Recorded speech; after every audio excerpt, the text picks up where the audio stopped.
Yeah, there we go.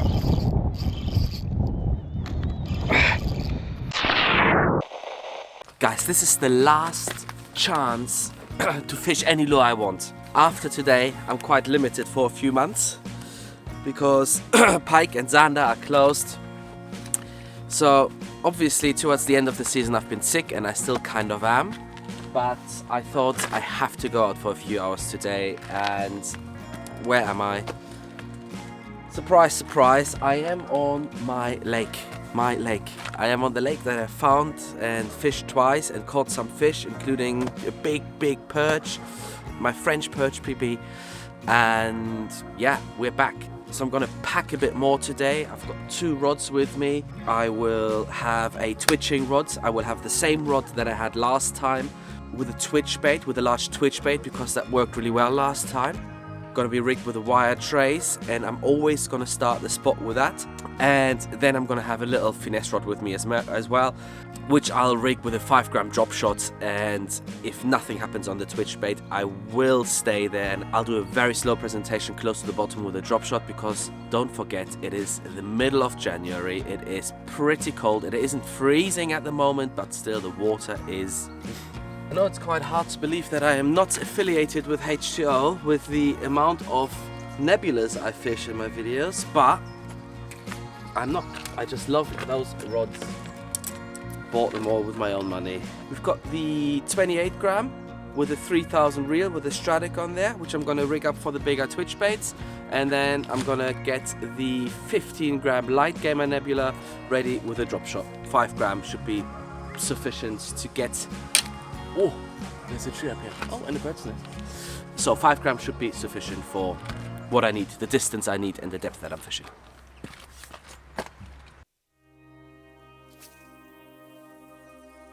Even though these conditions are beautiful, they are harder conditions. Fish in a clear water like this will always be more turned on and more savage and less wary when there's wind. Clear water and such a wind-still day is a beautiful combination to be out, but usually a tough combination to fish.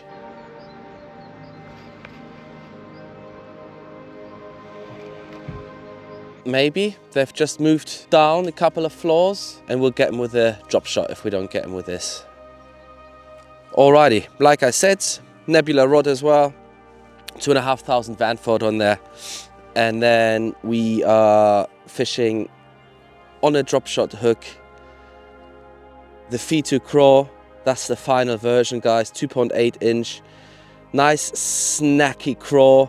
I'm really happy with how this one came out. We've got lovely micro vibrations on the fall. We got a good flap on the retrieve if you want to use it for more action like craw. We've got a lovely material that is not TPR material but buoyant. So yeah, very happy with this. On a drop shot hook with a 5 gram FiTU finesse stick, which is my go-to drop shot weight.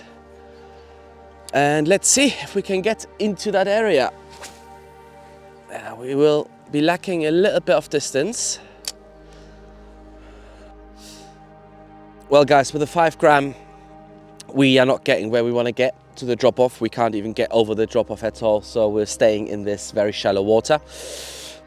So what I'm going to do is I'm going to keep the drop shot for the wall, because we can fish the same drop off but closer in from there. So I'm going to keep this rigged and just put it to the side, do a couple more casts with the twitch bait, and then we move over to the wall and try from there. All right, we're now on the other side of the drop off. We're fishing it down, not up, so to say. We're fishing it down on that side, and then we're fishing it back up here because it does a little L shape. This is where I lost the big perch last time. Oh, there was something on the surface there. Interesting. What is that? Oh, we're getting some bottom here. Okay, so we're not quite at the drop off yet.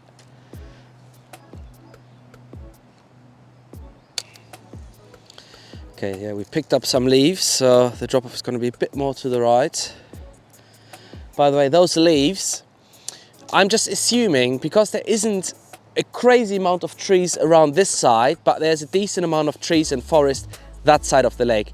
But what I've seen so far is that the wind quite often pushes against here, so that is why I think we've got a decent amount of leaves pushed against this big drop off here, this side of the lake, and that's why I've chosen drop shot as well as my bottom searching contact today, rather than, I don't know, a Nedrick or a Carolina or Texas, because drop shot just really works well when you just have leafy ground, keeps that bait just elevated above those leaves. All right, guys, we've checked if there's any elevated fish in the water column that are happy to eat, and now let's swap over to the droppy shotty. Oh, I love that craw. I just love this craw. Last time I fished this craw in here, I got bitten off by a big pike. Not sure if you guys remember, but I'll link this video above. It was on for a bit and then cut my line on a drop shot as well. Well, guys, I've literally just thought, I haven't seen any cormorants today, which is weird. And now I see 3. Literally 2 minutes after I had that thought, I can see 3, and they're all on the deep drop off. I don't know if you remember, but it's a deep drop off back there, which didn't produce anything last time. But I'm thinking, with the conditions, flat, clear, super flat, no wind, sun up high, maybe bait fish and predators have actually gone down deep. Although the cormorants are also kind of searching, they're not just diving right down there, which is what they do. When they find the fish, they just stick to a spot and dive and dive and dive. They are not doing that. But somehow I'm being drawn to the deep drop-off back there. All right. And just out of nowhere, I'm starting to get a decent breeze in my face. Same direction as last time. All right, hello. See how that's really working its way over here, the breeze. I'm not gonna say no to that for the sake of fish activity.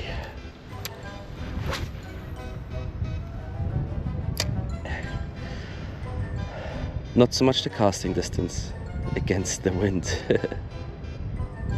Wow, wow, wow. I found a big drop off, guys. It's a whole different story here. Okay, there's a big drop off here. Interesting. I've done almost the full wall now without any action.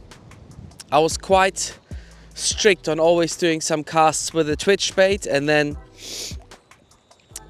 fishing the same lines with a drop shot after. I found another drop off. So first drop off and then another deep drop off. So it's been educational, but no bites.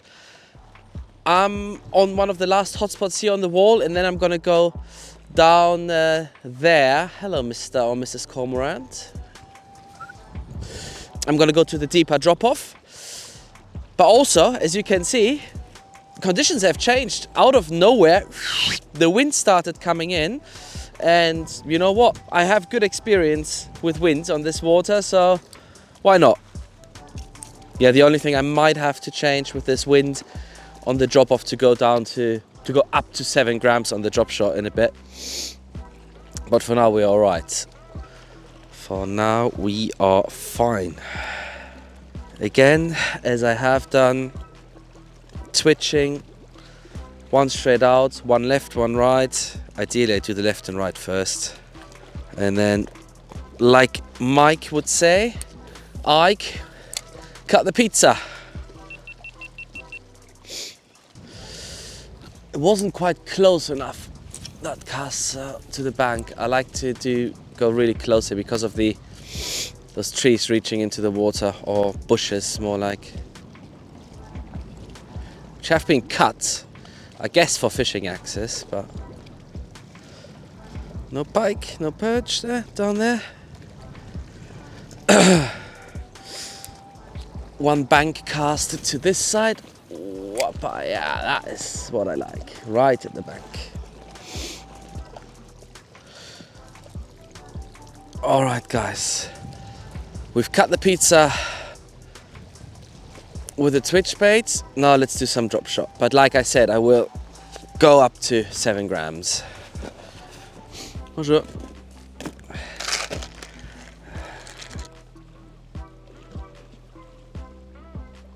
Let's go do some drop shotting.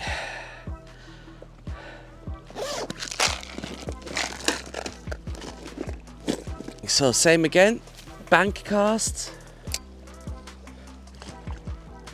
Just because I am now fishing in a 90-degree angle, or my line in a 90-degree angle to the wind, I'm just keeping my rod down to try to keep some more of the line in the water. Usually, obviously, with drop shots, in an ideal scenario, I would have my rod a little bit more up, but this will definitely help. Insane depth in that riverbed that runs out of here. Crazy. The so-called pike corner. I got bitten off by the big pike here, so I'm gonna do a double pike safe strategy here. So I'm gonna do the shallow running twitch bait over the shallow part here, and then it drops off fairly quickly into deep water here, and I'm going to do that with a big soft plastic. Twitch, long pause. See if we can raise a pike from the bottom up. If not, we'll do a very slow roll retrieve right across the bottom. Oh, fresh air is the best when you're sick. My lungs and my throat, etc. feel much better.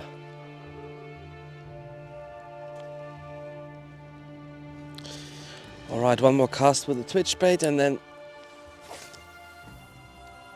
we're going over to soft plastic.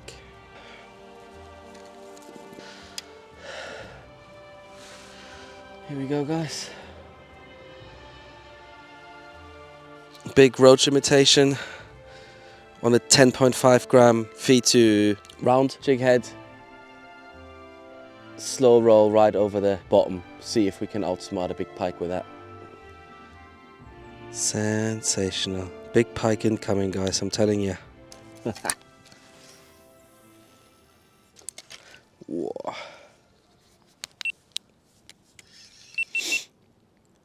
Do one quick one over the vegetation here with a raised rod tip. Bang, little branch, bang, little branch.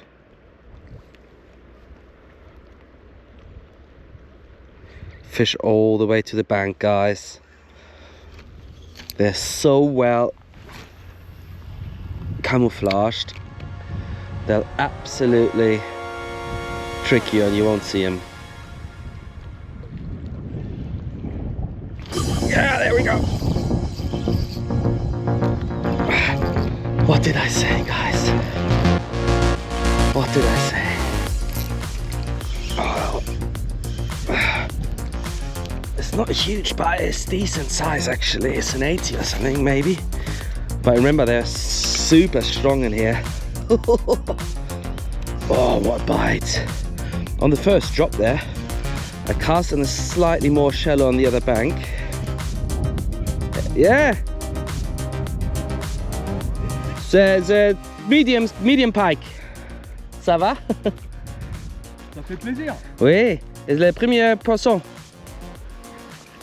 Good. Bien, bien.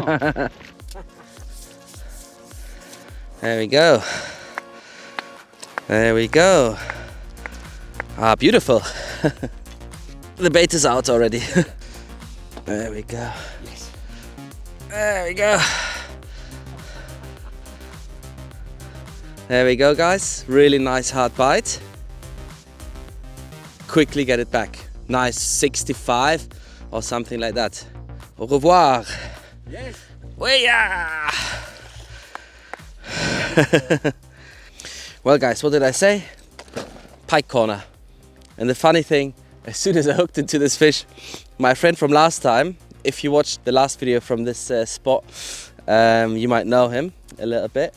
As soon as I hooked into the fish, he came around the corner and he was like, yes! LMIB roach shad on a FiTU round jig head. That's a 5/0 hook and then a 10.5 gram tungsten on there. Let's do another cast, shall we? Oh yeah! Puff.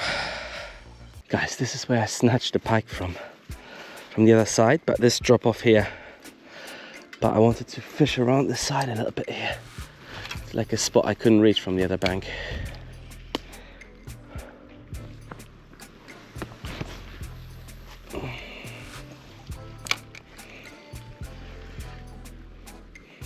Steep drop off.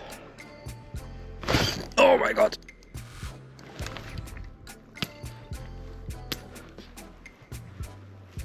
What the actual heck? I've got it back. But what the actual heck was that?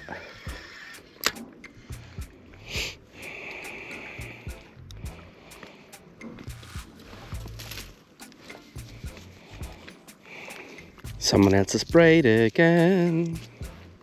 Take your braid. It's right there, guys. Take your braid. Okay, it's somewhere out of reach. I mean, whatever. But it's literally right there. Come on. Come on. Don't be the dickheads. Marsh. He smacked it. Smacked it so hard, I mean. I'm going back to the drop off. The light is fading now a little bit. I'm hoping to find some active perch there. Because in an ideal world, I'd love a perch. I'd love a perch. All right, guys, let's get to that drop off.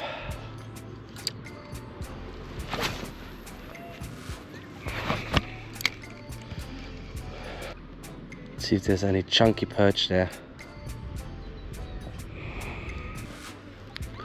All right, guys, let's do our last cast for today.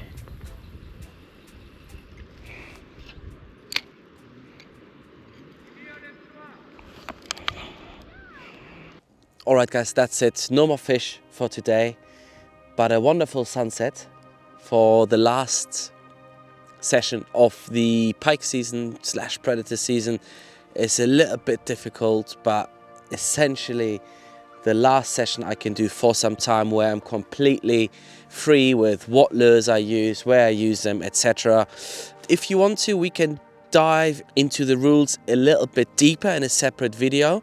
I obviously still have to get my head around it myself a little bit, but I know for this lake there's no more twitch baits, no more crayfish imitations, paddle tails, etc. for the next 3 months, 2.5, 3 months. And yeah, well, let's let the pike rest a little bit, and obviously also no dead bait and no live bait. Let's let the pike rest a little bit. I might come back here on a nice calm day like today and try some big lobworms on a float for the perch along the drop off. Let's see. But that's it for now. I'm really happy that I managed to get out on the last day of the season, even though I wasn't feeling so well. And then obviously to catch a fish as well is always special. And this one really gave me fantastic thump on the drop. Very good fight. I really love the pike in here, by the way. And yeah, that's it, guys. Lure Fishing TV out.